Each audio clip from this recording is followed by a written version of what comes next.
السلام علیکم ورحمۃ اللہ وبرکاتہ۔ بسم اللہ الرحمن الرحیم۔ محترم ناظرین و سامعین، آج ہم جس نازک دور سے گزر رہے ہیں اس میں ہر شخص نفسا نفسی کا شکار نظر آتا ہے، اور جتنی فکر ہمیں دنیا سمیٹنے کی ہے اتنا ہی دور ہم دینی تعلیمات سے ہوتے جا رہے ہیں۔ یوں تو ہم اپنے علماء اور مساجد کے اماموں سے قیامت کی کچھ بڑی نشانیوں کے بارے میں سنتے رہتے ہیں، لیکن آج ہم آپ کو 15 حیران کر دینے والی نشانیاں بتانے جا رہے ہیں۔ ان نشانیوں کے متعلق حضور صلی اللہ علیہ وآلہ وسلم نے ارشاد فرمایا کہ میری امت 15 قسم کی برائیوں کا ارتکاب کرے گی جو آج کے موجودہ دور میں ہمارے معاشرے میں ہی نہیں بلکہ ہمارے گھروں میں ہو رہی ہیں۔ ان کو سن کر آپ خود کہیں گے کہ یہ سب حرف بحرف ہمارے گھروں میں آج ہو رہا ہے۔ اور ان برائیوں کے متعلق یہاں تک ارشاد فرمایا کہ اگر یہ برائیاں ہونے لگ جائیں تو اللہ رب العالمین ہواؤں کو پاگل، زمینوں کو سرکش بنا دیتے ہیں۔ تو سوچا کیوں نہ آپ سب ناظرین کے سامنے بھی یہ باتیں رکھ دی جائیں تاکہ جانے انجانے میں جن چیزوں کا ہم شکار ہو رہے ہیں ان نشانیوں کو جان کر ہم ان سے خود بھی بچ سکیں اور اپنے گھر والوں کو بھی بچا سکیں۔ تو محترم ناظرین و سامعین، آپ حضرات کے علم میں اضافے کے لیے ایک بات بتاتے چلیں کہ اب تک جتنی نشانیوں کے متعلق حضور صلی اللہ تعالی علیہ وآلہ وسلم نے پیشین گوئی فرمائی وہ آج حرف بحرف پوری ہو رہی ہے۔ چنانچہ حضرت علی رضی اللہ تعالی عنہ سے مروی ہے کہ رسول اللہ صلی اللہ علیہ وآلہ وسلم نے ارشاد فرمایا کہ میری امت 15 قسم کی برائیوں کا ارتکاب کرے گی تو امت پر بلائیں اور مصیبتیں آن پڑیں گی۔ کسی نے پوچھا اے اللہ کے رسول صلی اللہ علیہ وآلہ وسلم وہ کیا کیا برائیاں ہیں؟ تو اس کے جواب میں حضرت صلی اللہ علیہ وآلہ وسلم نے ارشاد فرمایا، نمبر 1، جب مال غنیمت کو شخصی دولت بنا لیا جائے گا۔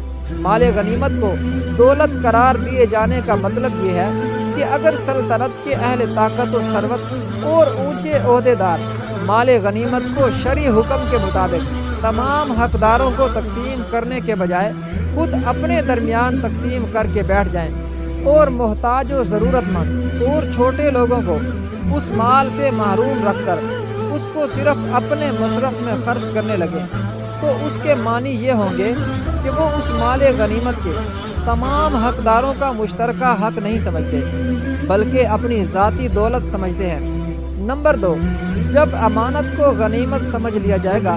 امانت کو مال غنیمت شمار کرنے سے مراد یہ ہے کہ جن لوگوں کے پاس امانتیں محفوظ کرائی جائیں وہ ان امانتوں میں خیانت کرنے لگے اور امانت کو مال غنیمت کی طرح اپنا ذاتی حق سمجھنے لگے جو دشمنوں سے حاصل ہوتا ہے۔ نمبر 3، جب زکوٰۃ کو تاوان سمجھا جائے گا۔ زکوٰۃ کو تاوان سمجھنے کا مطلب یہ ہے کہ زکوٰۃ کا ادا کرنا لوگوں پر اس طرح شاق اور بھاری گزرنے لگے کہ گویا ان سے ان کا مال زبردستی چھینا جا رہا ہے، اور جیسے کوئی شخص تاوان اور جرمانہ کرتے وقت سخت تنگی اور بوجھ محسوس کرتا ہے۔ نمبر 4، علم دین کو دنیا طلبی کے لیے سیکھا جائے گا۔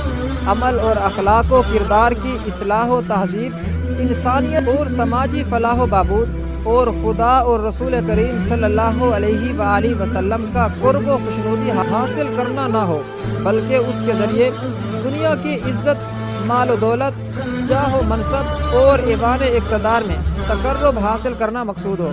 نمبر 5، جب مرد اپنی بیوی کی اطاعت کرنے لگے گا۔ مرد کا بیوی کی اطاعت کرنا یہ ہے کہ خاوند رن مرید ہو جائے اور اس طرح بیوی کا حکم مانے اور اس کی ہر ضرورت پوری کرنے لگے کہ اس کی وجہ سے خدا کے حکم و ہدایت کی صریح خلاف ورزی ہو۔ نمبر 6، جب مرد اپنی ماں کی نافرمانی کرنے لگے گا۔ ماں کی نافرمانی کرنے سے مراد یہ ہے کہ ماں کی اطاعت و فرما برداری کا جو حق ہے اس سے لاپرواہ ہو جائے اور کسی شرعی وجہ کے بغیر اس کی نافرمانی کر کے اس کا دل دکھائے۔ واضح رہے کہ یہاں صرف ماں کی تخصیص اس اعتبار سے ہے کہ اولاد کے لیے کیونکہ باپ کی بنسبت ماں زیادہ مشقت اور تکلیف برداشت کرتی ہے، اس لیے وہ اولاد پر باپ سے زیادہ حق رکھتی ہے۔ نمبر 7، آدمی اپنے دوست کے ساتھ نیک سلوک کرے گا اور اپنے باپ کے ساتھ سختی اور بد اخلاقی سے پیش آئے گا۔ دوستوں کے قریب اور باپ کو دور کرنے کا مطلب یہ ہے کہ اپنا وقت باپ کی خدمت میں حاضر رہنے اور اس کے ساتھ اٹھنے بیٹھنے اور اس کی دیکھ بھال میں صرف کرنے کے بجائے دوستوں کے ساتھ مجلس بازی کرنے، ان کے ساتھ گپ شپ اور سیر و تفریح کرنے میں صرف کرے اور اپنے معمولات و حرکات سے ایسا ظاہر کرے کہ اس کو باپ سے زیادہ دوستوں کے ساتھ تعلق و موانست ہے۔ نمبر 8، مسجد میں شور و غل ہونے لگے گا۔ مسجد میں شور و غل کرنے سے مراد یہ ہے کہ مسجدوں میں زور زور سے باتیں کی جائیں، چیخ و پکار کے ذریعے مسجد کے سکون میں خلل ڈالا جائے اور اس کے ادب و احترام سے لاپرواہی برتی جائے۔ نمبر 9، جب قبیلے کا سردار ان کا بدترین شخص بن جائے گا، مراد یہ ہے کہ قیادت و سیادت اگر ایسے لوگوں کے سپرد ہونے لگے جو بد کردار، بد گماش اور بے ایمان ہوں تو یہ بات پوری جماعت اور پوری قوم کے تباہی کی علامت ہوگی۔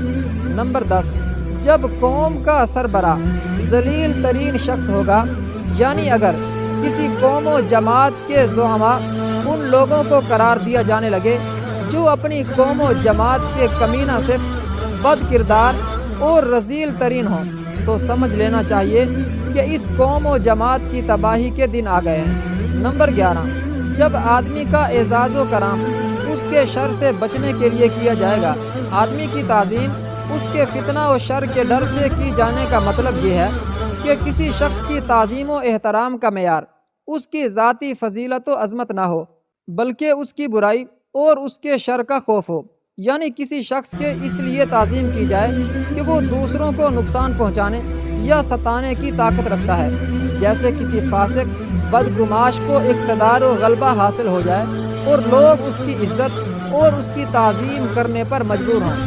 نمبر 12، لوگ کثرت سے شرابیں پینے لگیں گے۔ شرابوں جمع کا صیغہ استعمال کیا گیا ہے کیونکہ یہاں شراب کی تمام انواع و اقسام اور دیگر دوسری نشہ آور اشیاء بھی مراد ہیں۔ نمبر 13، مرد بھی ریشم کے کپڑے پہننے لگیں گے۔ اب آج کے حالات آپ کے سامنے ہی ہیں، ریشم تو دور کی بات، اب مرد عورتوں کے فیشن اور عورتیں مردوں کے فیشن اپنا رہے ہیں۔ نمبر 14، ناچنے گانے والی عورتوں اور گانے بجانے کی چیزوں کو اپنا لیا جائے گا۔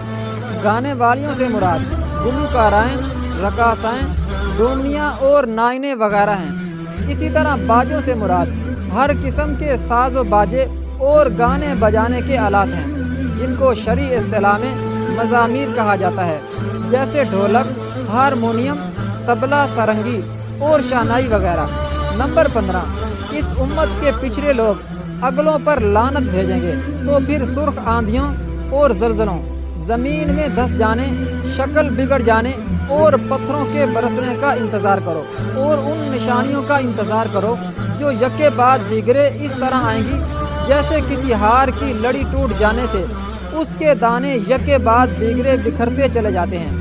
آج ہمارا ملک پاکستان کس حالت میں ہے آپ خود اندازہ لگا سکتے ہیں۔ ہر طرف سیلاب اور قدرتی آفات نے تباہی مچا رکھی ہے۔ قدرتی آفات سے نجات کا واحد ذریعہ اطاعت خدا بندی اور کثرت استغفار ہے۔ اللہ تبارک و تعالی ہمیں اپنی اطاعت اور بندگی اور سنت نبی صلی اللہ علیہ وآلہ وسلم کے مطابق زندگی گزارنے والا بنائے اور ہر قسم کی آفات سے ہمیشہ محفوظ رکھے۔ ملک پاکستان کی حفاظت فرمائے۔ اللہ تعالیٰ سیلاب زدگان کی مدد فرمائے۔ کمنٹ باکس میں آمین ضرور لکھیں۔ آپ کی آمین کسی ڈوبتے اور بے کس انسان کی زندگی بچا سکتی ہے۔ آمین ثم آمین۔